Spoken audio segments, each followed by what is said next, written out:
కోరుకుంటూ ఈ అవకాశం ఇచ్చినందుకు ధన్యవాదాలు తెలియజేస్తున్నాను. శ్రీ పాయల్ శంకర్ గారు.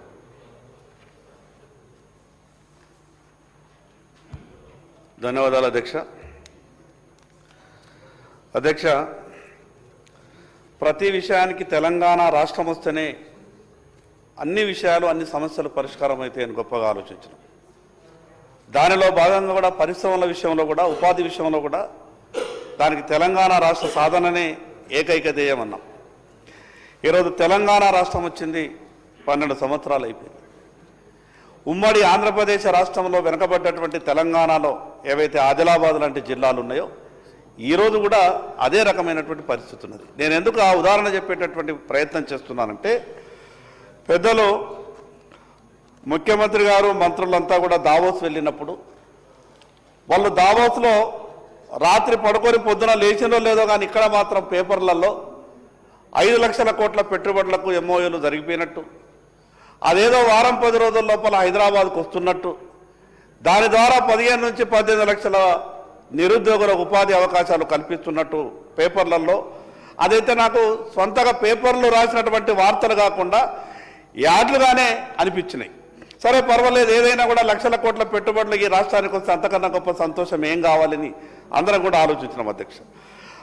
ఈరోజు పెట్టుబడులు అనేటివి కేవలం రాష్ట్ర రాజధాని హైదరాబాద్కే వస్తాయి.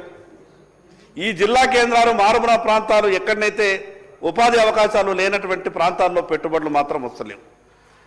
నేను మీ ద్వారా ప్రభుత్వం దృష్టికి తీసుకెళ్తున్నా, పెట్టుబడి పెట్టేటటువంటి వాళ్ళు కేవలం హైదరాబాద్నే ఎందుకు ఎంచుకుంటున్నారు? ఈ రాష్ట్ర ప్రభుత్వం వాళ్ళని ఎందుకు కన్విన్స్ చేయలేకపోతున్నది? ఉదాహరణకు మా ఆదిలాబాద్ ఈరోజు సున్నపురాయి నిల్వలు, అక్కడ ఉన్నటువంటి లైమ్ స్టోన్ భారతదేశంలోనే ఒక క్వాలిటీ లైమ్ స్టోన్ ఉన్నది. ఈరోజు పరిశ్రమలు పెట్టేటటువంటి వాళ్ళని మీరు కన్విన్స్ చేసి, ఈ తెలంగాణ రాష్ట్రంలో మిగతా ప్రాంతాలు కూడా ఉన్నాయి, మా దగ్గర అనేకమైన ఖనిజ సంపద ఉన్నది.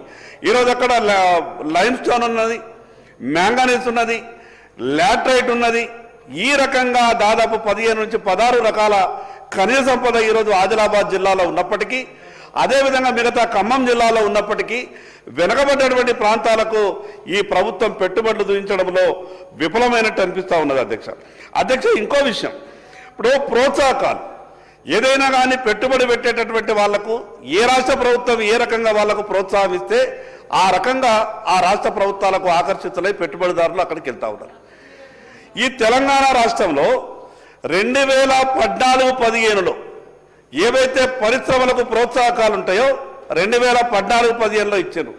దాని తర్వాత 2025-26 ఈ రోజు కూడా ఇప్పటికి కూడా ఇంకా మరి వాళ్ళకి ఇవ్వాల్సినటువంటి వాళ్ళకి ఇచ్చేటి ఏమో 1000 కోట్ల రూపాయలు ఉంటే బడ్జెట్లో 100 కోట్ల రూపాయలు మీరు కేటాయిస్తున్నారు.